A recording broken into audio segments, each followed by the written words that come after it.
하나님 말씀 마태복음 16장 1절에서 12절입니다. 마태복음 16장 1절에서 12절까지 말씀 교독합니다.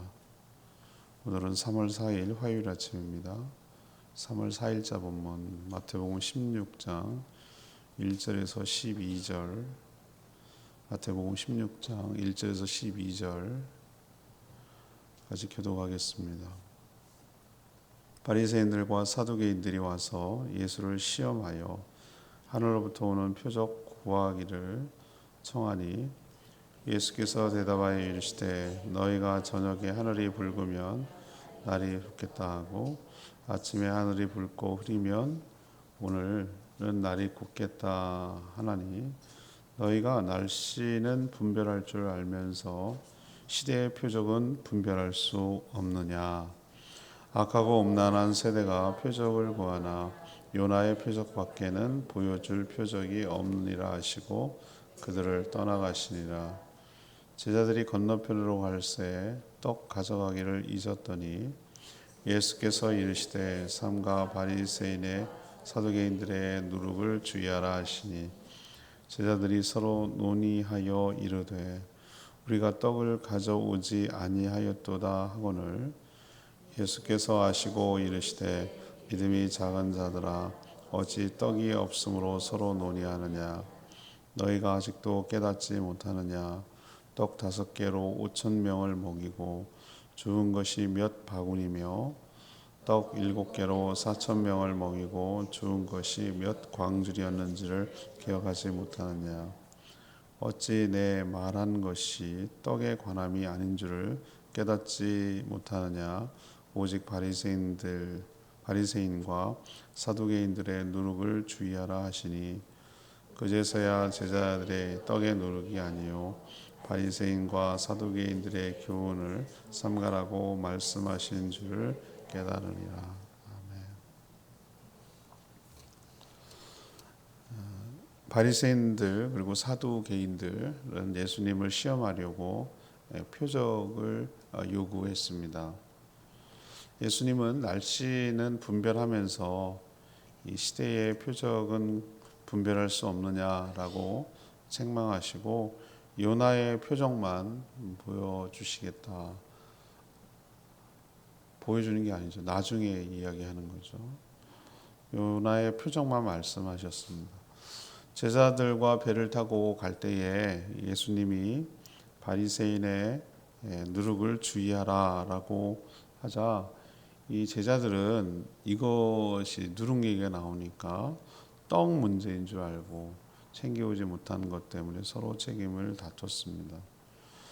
예수님이 그들을 책망하자 그 말씀하신 누룩은 빵에 들어갈 누룩이 아니라 바리새인과 사두개인들이 말하는 교훈을 조심하라는 것으로 그제서야 깨닫게 되었다. 이런 내용이 오늘 전체적인 내용입니다. 오늘 질문은 아직도 깨닫지 못하는 것은 무엇입니까? 아직도 깨닫지 못하는 것은 무엇입니까? 이것이 오늘 질문입니다.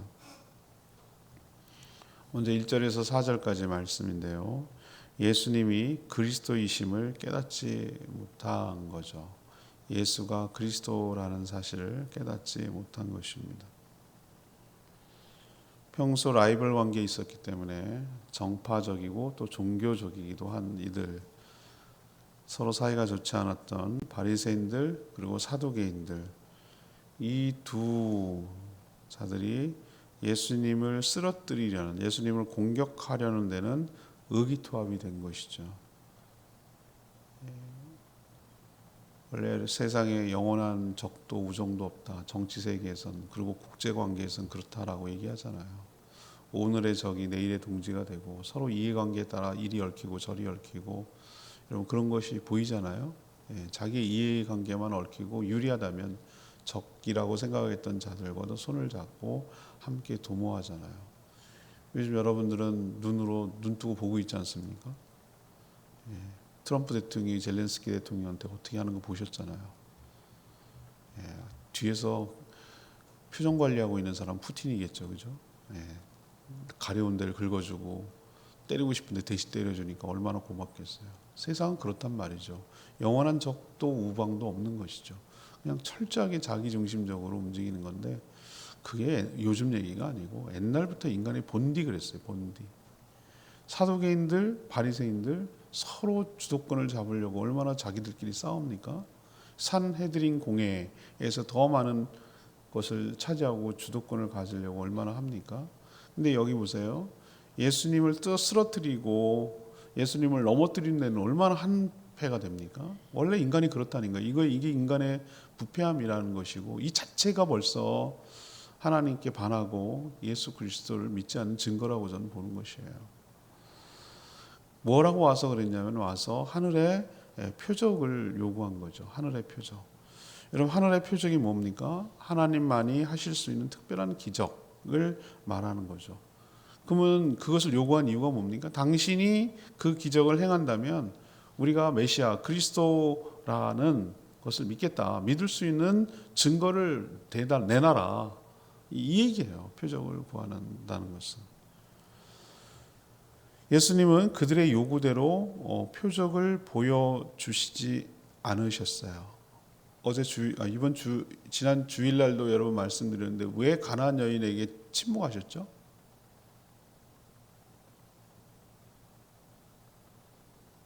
우리가 원하는 대로 하나님은 해야 될 의무가 있나요?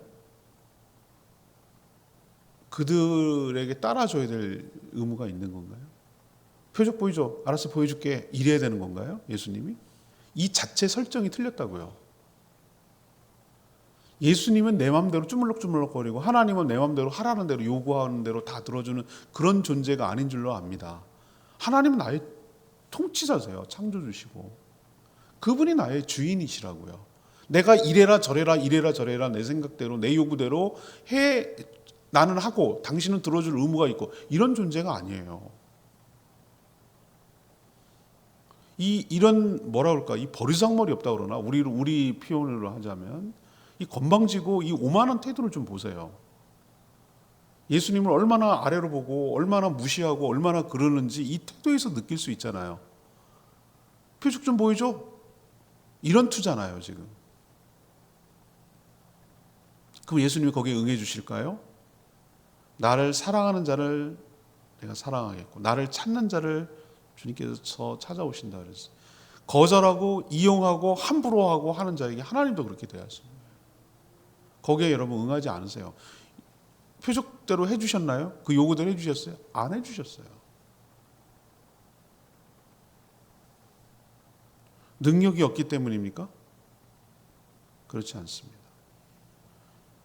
그리고 이미 충분히 표적을 보여주셨습니다. 표적이 부족하다고요? 아닙니다. 표적은 한 개로도 충분합니다. 5병이와 7병이의 기적은 도대체 뭐냐 이거죠. 그게 표적이 아니고 뭐겠어요.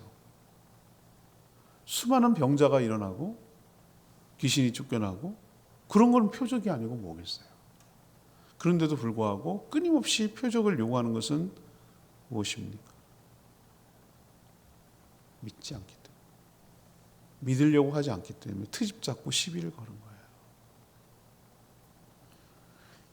이사야의 예언대로 그렇게 세례요한도 당신입니까? 다시 다 오실 일을 기다리겠습니까? 당신입니까? 이렇게 메시아인지 물었을 때 예수님은 즉답하지 않았어요. 네가 보고 들은 것을 얘기해라. 모든 장애인들이 고쳐지고 귀신이 쫓겨나고 천국 복음이 전파된다고 해라. 네가 본 것을 얘기해 주라 그랬어요. 세례요한 정도 되면 이 얘기를 딱 하면 알아듣는 거예요. 예언에 나와 있거든요. 이사야 예언대로 나와 있거든요. 이들도 봤어요. 이들도 들었고 보기도 했고 직간접적으로 알고 있어요. 예수님이 어떤 표적을 했는지. 그런데도 다른 표적을 요구하는 거죠. 그래서 예수님이 뭐라고 얘기했죠? 그들에게 뭐라고 했습니까? 날씨는 너희들이 2절 3절은 날씨죠. 날씨는 알면서 그걸 보고 분별할 줄 알면서 예측하면서 어떻게 이 시대의 흐름과 메시아라는 것을 증표를 보여주시는 하나님의 이 시대의 표적은 그거예요. 하나님께서 얘기하신 여러 예언, 언약에 따른 증거들 이런 것들은 어떻게 이렇게 분별할 수가 없느냐라고 책망하셨어요. 그들은 맨날 먹고 하는 일이 하나님 말씀을 연구하고 그 율법을 공부하고 그것을 가르치는 사람들이거든요. 오히려 이렇게 맹점이 있는 거예요. 자기 꾀에 자기 지혜에 자기가 속고 마는 것이죠. 우리도 이럴 수 있다는 생각을 늘 해요. 자기 교만을 가득 채우기 위해서 성경을 공부하고 연구하는 것도 상당히 많아요. 자기 지식을 과시하고 막 이러는 사람들 있어요. 그냥 그건 학자가 연구하라고 하세요. 목회자가 꼭 그럴 필요는 없어요. 신학자들이 연구하면 되는 거고. 뭐 원어를 연구해야 되고 헬라어를 연구해야 되고 뭐 히브리어를 연구해야 되고. 전 그런 사람들 보면 그냥 성경이나 열심히 읽으세요. 내가 그렇게 얘기해 주고 싶어요. 성경 읽는 건 충분해요. 하나님 알아들을 수 있게끔 하나님께서 말씀을 통해서 우리에게 주신 줄로 믿습니다. 그럼 다양한 번역 성경을 보면 돼요. 저는 성경을 쫙 이렇게 펼쳐놓고 봐요.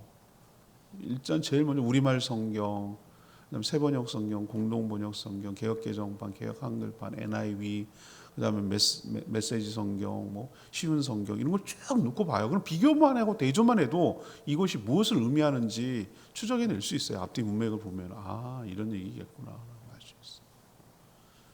우리가 날씨는 얼마나 기가 막히게 잘합니까? 지금 내리는 비는 봄비예요. 계절이 바뀔 때마다 여러분 느끼지 않으세요?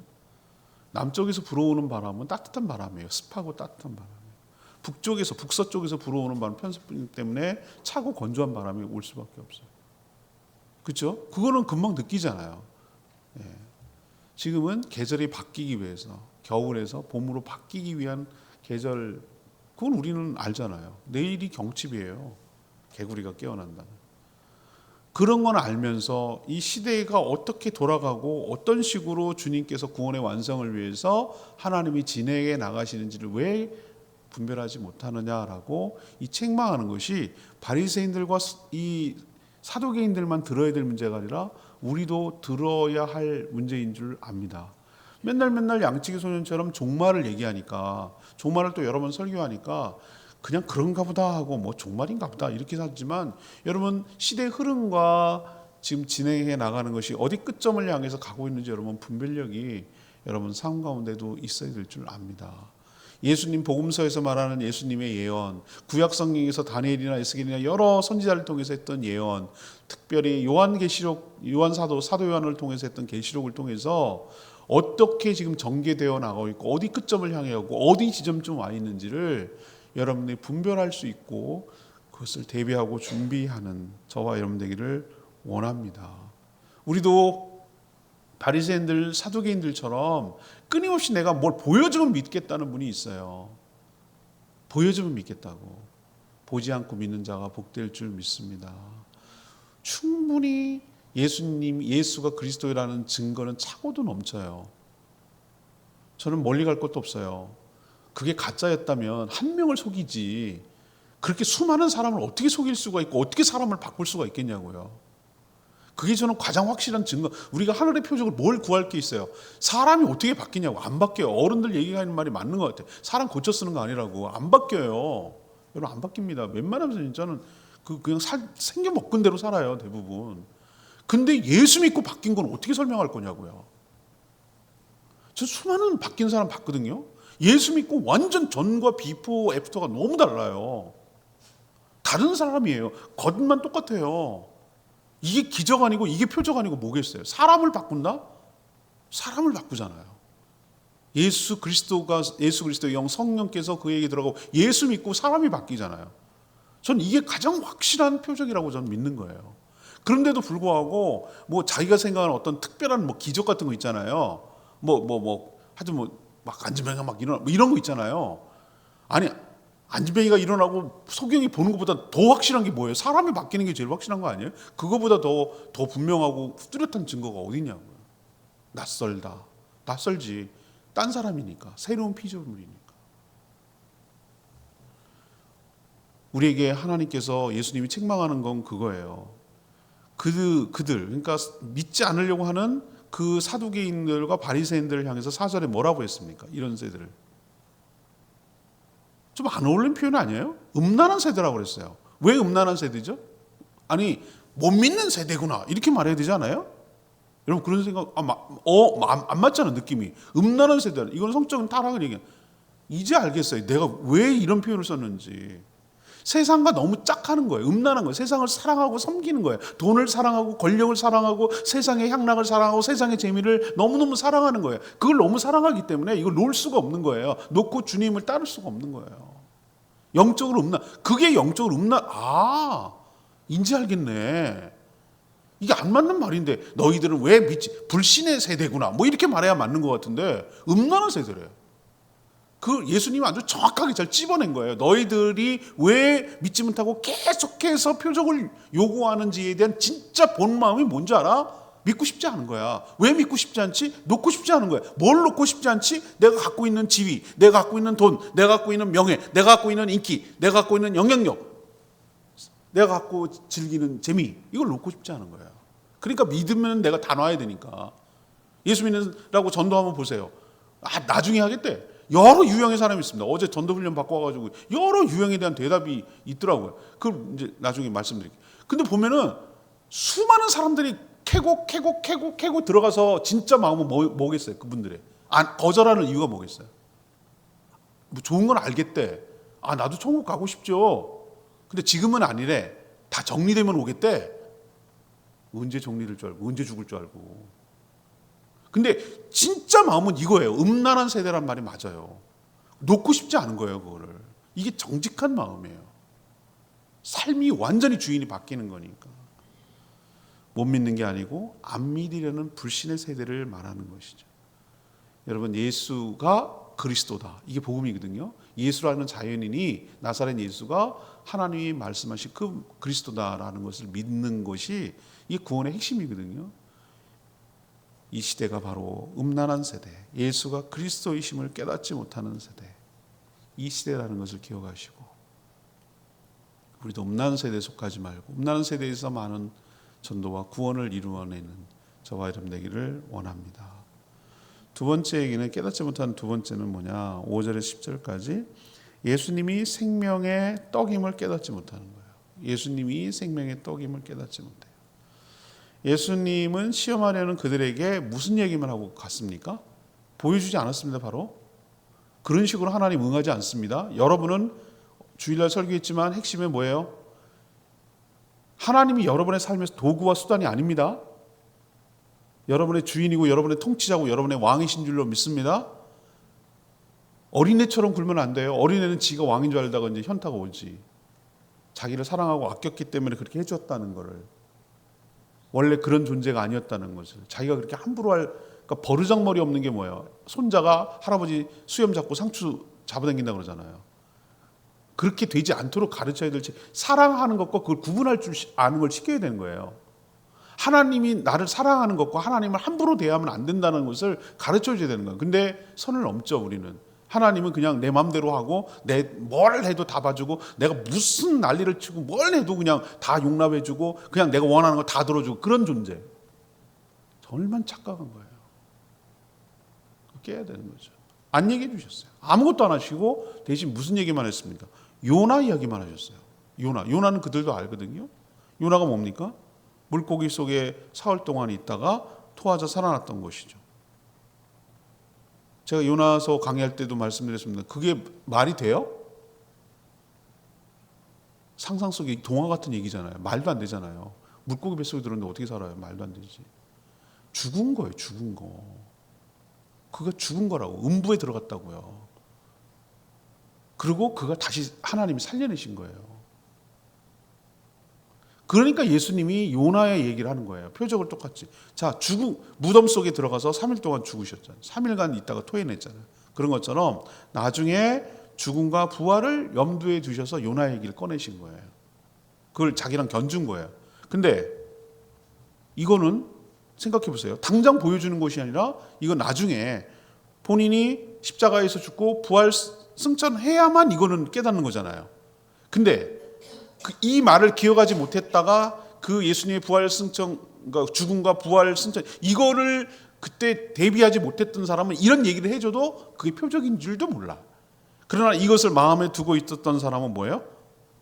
알아요. 이게 무슨 뜻인지 우리는 알잖아요. 깨닫잖아요.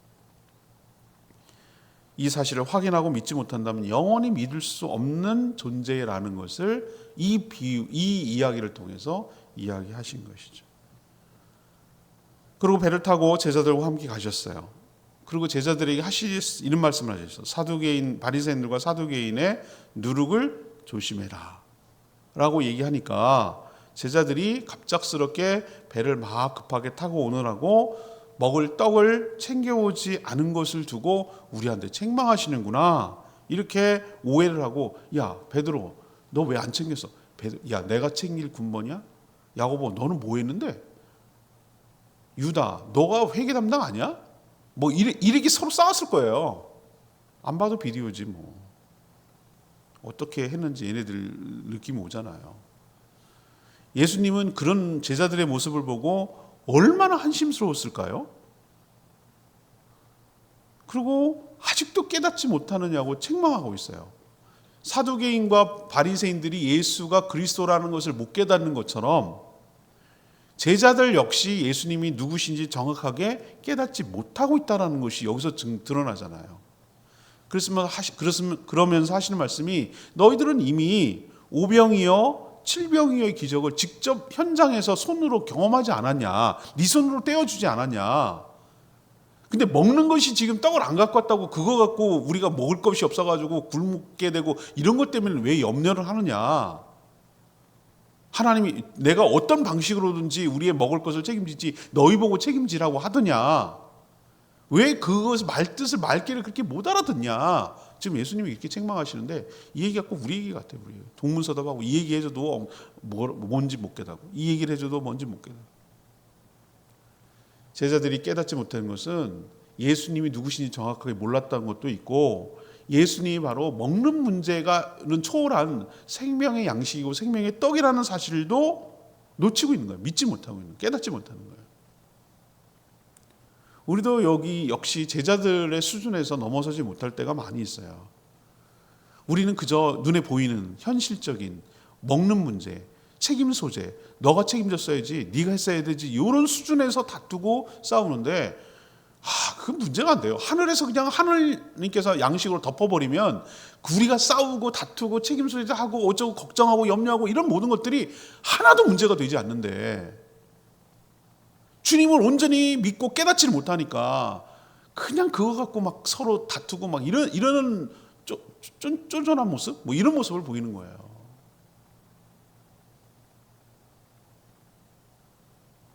애들끼리 보세요. 사탕 하나 먹고 뭐 먹을 걸 놓고 막 지네끼리 내 거야 막 이러고 지네끼리 4살짜리들 3살 4살짜리들 막 서로 그러다가 안 되면은 얘네들 말이 안 되니까 이제 행동으로 옮기죠, 그죠?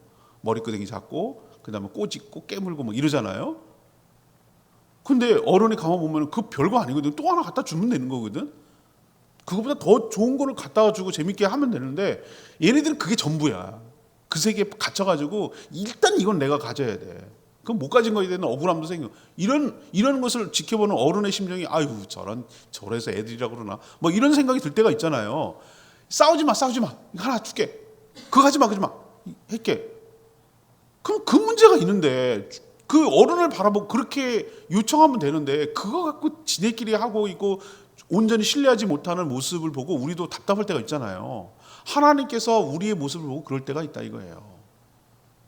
여러분 하나님은 막 피자 나눠 갖고 흥분해처럼 요만큼 먹고 너 요만큼 나눠 먹고 너 요만큼 나눠 먹고 이렇게 막 악다구리처럼 더 먹으려고 하는 게 아니라 부족하냐? 한 판 더 갖다 준다. 그렇게 충분히 우리의 모든 삶의 문제를 해결하여 주신 줄 믿습니다. 그러니까 그런 것을 넘어서서 주님을 더욱 신뢰하고 생명의 양식이고 모든 복의 근원 되시는 분이 거기에서 나온다는 걸 기억하고 주님을 더욱 신뢰하며 살아가는 저희들 되기를 원합니다. 마지막 세 번째 못 깨닫는 게 11, 12절이죠. 예수님의 말씀의 의미를 깨닫지 못했어요. 예수님은 여러 교훈을 비유로 말씀하시는데 제자들에게 바리새인 그리고 사두개인의 누룩을 조심하라 라고 말씀하신 건 이건 역시 비유였어요. 누룩이 가진 뭐예요? 특성 때문에 그렇다고요.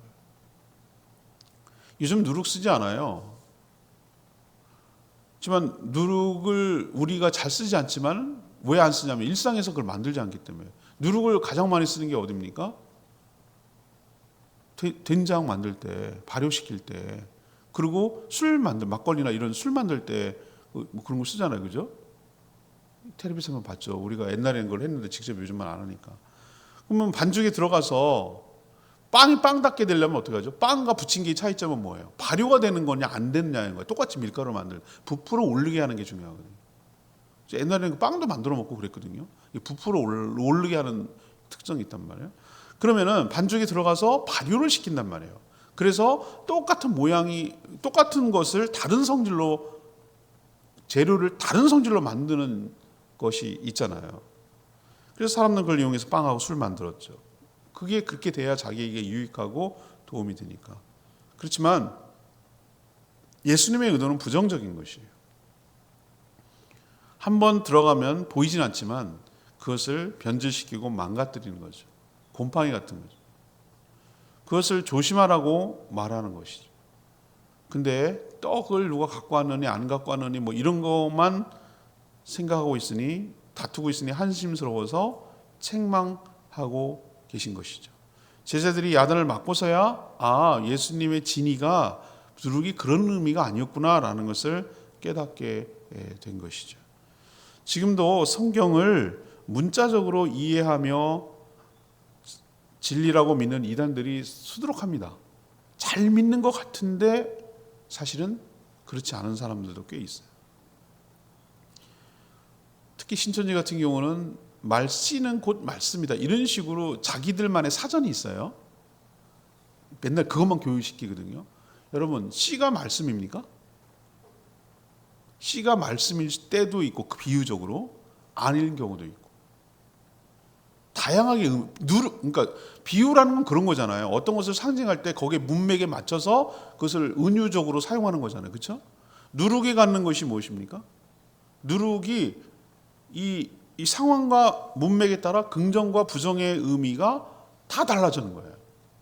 긍정의 의미는 무엇이죠? 하나님 나라를 설명할 때 누룩이 들어갔는데 겨자씨와 같이 짝을 이루죠. 겨자씨는 외형적으로 성장한다는 걸 보여주는 것이고 조그만 게 엄청난 나무처럼 커지는 풀을 얘기하는 거고 누룩을 또 곁들여서 얘기하는 게 누룩은 속에 들어가서 보이지 않지만 성질을 완전히 바꿔놓고 다른 것으로 만들어버리는 것이다. 하나님 나라가 그렇다라는 것을 이건 포지티브, 그러니까 긍정적으로 설명하는 거고 오늘 말하는 건 네거티브입니다. 부정적으로 설명하는 거예요. 뭐예요? 누룩을 조심해라. 그 얘기 뭐냐면 사두개인과 바리새인들의 그들의 교훈을 잘못 오염되면 잘못 너희 안에 들어가면 너희를 어떻게 한다고? 그들처럼 이상한 사람으로 바꿔놓는다라고 말하는 거예요. 우리는 누룩보다 더 좋은 비유가 있어요. 저는 내가 만약 이 순간에 성경을 썼다면 이렇게 얘기할 거예요. 우리 시대에 말하면 좀비라고 얘기하고 싶어요. 좀비에게 물리면 좀비가 되느니라. 이거보다 더 정확한 비유가 없어요. 예수님 의도가 딱 그거예요. 너희들은 좀비를 조심해라. 좀비에게 물리면 너도 좀비가 되느니라 라고 얘기하는 거예요. 무슨 뜻인지 아시겠어요? 예. 근데 요즘 세상에 좀비가 있어요. 잘못된 생각, 잘못된 관념, 잘못된 주의 뭐 이런 것들을 주입되는 거예요. 주입돼가지고 거기에 완전히 빠져들어가가지고 거기에 헤어나질 못해. 성경보다 더 위에 둬. 하나님, 그러니까 정광훈이 같은 인간이 나오는 거예요. 하나님 까불면 죽어. 이런 게 나오는 거예요. 이런 말이 나오는 거예요. 자기 생각, 자기 주장이 성경보다 하나님보다 더 위에 있어요. 하나님과 성경은 자기의 이익을 위한 수단과 도구에 불과해요. 앞에서 말했던 대로 수단과 이익의 방법에 불과해요. 그러니까 이런 말이 나오는 거예요. 그게 좀비예요. 여러분도 정말 잘못된 사상이 주입되고 잘못된 사상에 물리면 딱 그 꼴 나는 거예요. 사두개인, 바리새인, 누룩을 조심하라는 얘기가 우리 지금 살아가고 있는 시대에 적용한다면 딱 그거예요. 여러분은 정말 유튜브가 좋은 장점이 있어요. 여러 가지 정보를 주고 여러 가지 뭐 엔터테인먼트 여러 가지 즐거움을 주고 있는데 정말 조심해야 돼요. 나는 이 시대에 그 사단이 심어놓은 도구가 난 유튜브가 아닌가 이렇게 SNS가 아닌가 싶을 정도예요. 굉장히 폐해가 많아요. 책을 안 읽어요. 아이들, 내가 깜짝 놀랐어요. 우리 지난번에 와서 완전 실패했잖아요. 아이들 책 갖다 주면은 책 가져갈 줄 알았어요. 와, 여기 데크에다가 책 갖다 놓고 가져가라 그래도 안 가져가서, 아무나 와서 그냥 가져가서 안 가져가서 결국 폐지에 넘겼잖아요. 내가 얼마나 충격받은 줄 아세요? 책을 안 읽어요. 아니, 애들이고 어른이고 뭐 할 거 없어요. 전부 다 책을 안 읽어요. 그러니 사고가 경직되고 사고가 수동적이에요. 남에게 한 대로 그냥 주입되는 거예요. 그냥 주사 주입하듯이 그냥 유튜브 보고 주입되는 거예요. 좀비한테 물리는 거예요. 누르기 들어간 거예요, 그 속에. 책을 읽으면 어떤 효과가 있냐면, 책을 읽으면 비판이 돼요. 생각을 하게 돼요. 생각을 해보고 내 생각을 정립해가면서 나의 생각의 속도로 생각을 해보면서 하기 때문에 내 생각을 갖게 되는 거예요. 그래서 비판력이 생겨요. 누룩을 조심하라. 이 말이 정말 우리 시대에 딱 맞는 말 같아요. 여러분, 성경을 해석하는 걸 자꾸 하려고 하지 마시고 기도하고 말씀 자체를 기도하는 마음으로 읽어갈 때 하나님께서 여러분에게 지혜를 주실 줄 믿습니다. 깨우쳐 주실 줄 믿습니다. 누가 엉뚱한 소리 하는 거 자꾸 듣지 말라고요. 유튜브 듣지 말라고요. 저희는 그걸 방지하기 위해서 어떻게 합니까? 맨날 실시간 녹화하고 실시간으로 하고 매일 순서대로 그렇게 하고 있잖아요. 여러분 제공하고 있잖아요. 그 말씀 충분해요. 제가 이탈하지 않아요. 말씀에 입각해서 그대로 가급적이면 말씀대로 움직여 가려고 말씀 설명해 드리고 있잖아요. 여러분, 삼가 조심하시고 이상한 그 자극적인 달콤한 유튜브들이 얼마나 난무하는지 몰라요. 여러분들을 호리고 여러분들 실족하게 하고 누룩을 주입시키려고 하는 수많은 이상한 자들 너무너무 많아요.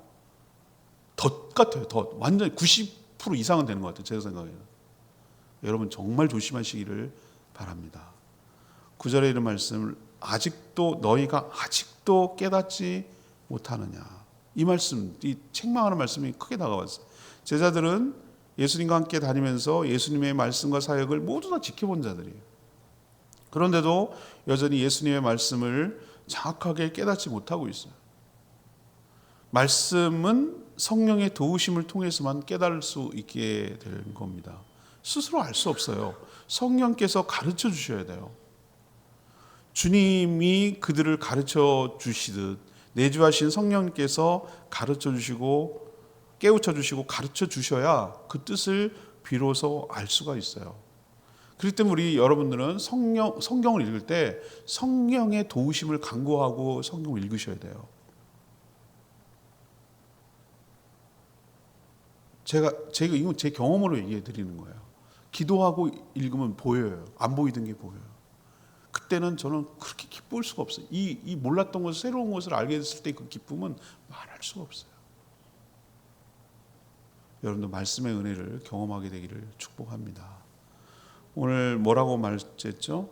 뭘 깨닫지 못한다고요?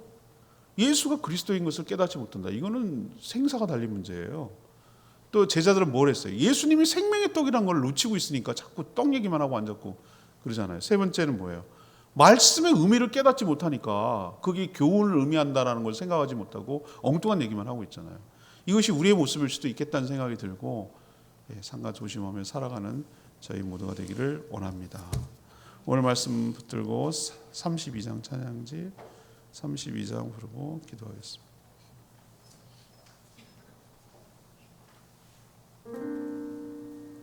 (32장) 눈을 들어 찬양합니다.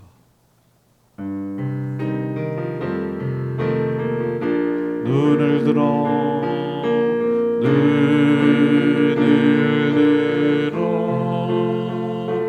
영광의 와에 오라. 소리 높여 주를 찬양하라.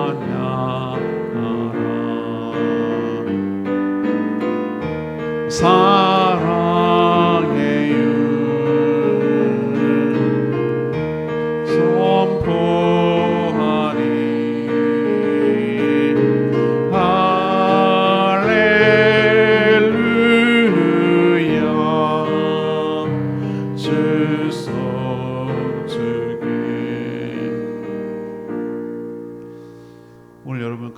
레마의 말씀이 다를 겁니다. 왜 이 시대를 음란한 세대라고 그랬을까? 불신의 세대구나 이렇게 말하지 않은 이유를 여러분 이제 아시겠어요? 예, 너무나 사랑해요 세상을. 믿고 싶지 않은 거예요. 놓치고 싶지 않은 거예요.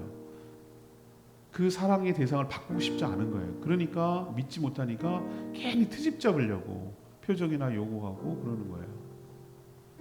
표적을 요구하면 믿을 것 같으세요? 아닙니다. 또 다른 표적을 요구합니다. 표적은 이미 충분합니다. 지금도 표적은 충분합니다. 사람을 바꿀 수 있는 것은 복음의 능력인 줄 믿습니다. 거듭나게 있기 때문에 사람이 바뀌는 거예요. 이거야말로 가장 확실한 증거예요. 저는 그렇게 믿어요. 무엇으로도 사람을 바꿀 수 없어요.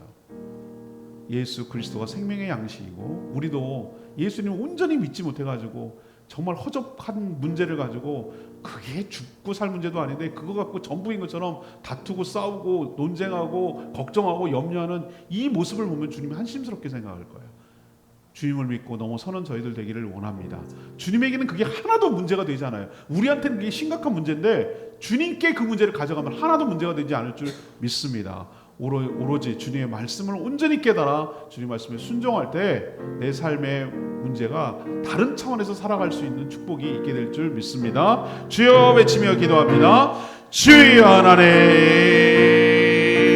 눈을 들어 영광의 왕이 오라. 소리 높여 주를 찬양하라.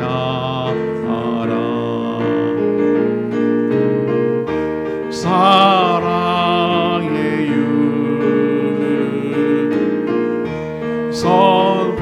선포하리.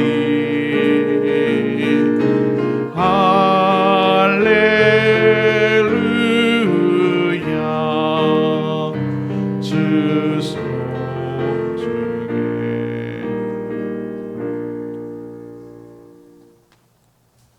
하나님, 저희도 여전히 깨닫지 못하는 무지하고 연약한 자들입니다. 저희를 깨우쳐 주시고 가르쳐 주시옵소서. 계속 표적만 구하지 않게 하시고 주님의 말씀을 통해 예수가 그리스도이심을 믿고 따르게 하여 주시옵소서. 믿어지는 은혜가 저희 가운데 있게 하여 주시옵소서. 제자들처럼 경험하고도 여전히 문자로 위하는 어리석음에 빠지지 않게 하시고 예수 그리스도께서 생명의 양식임이 믿어지게 하여 주시옵소서. 지금도 수많은 이단과 사위, 그릇된 생각을 가진 자들이 판을 치며 성경을 악용하고 오용하고 잘못 해석하려 합니다. 오히려 믿지 못하게 만듭니다. 누룩을 조심하게 하여 주시옵소서. 성령을 통해 주의 말씀을 밝히 깨달아 알고 믿고 순종하게 하여 주시옵소서. 오늘도 간구하는 기도 주님 들어주시고 주님과 동행하는 복된 하루 살아가게 하여 주시옵소서. 주님 손에 모든 것 맡깁니다. 오늘부터 모든 학년 학기가 시작되는데 만남의 축복을 주시고 한 학기 잘 감당할 수 있도록 자녀들의 삶을 인도하여 주시옵소서. 주님 손에 모든 것 맡기옵고 예수 그리스도의 이름으로 축복하며 기도합니다. 아멘. 오늘 하루도 주님의 은총 가운데 살아가는 복된 하루 되기를 축복합니다. 충분히 기도하고 하루 시작하겠습니다.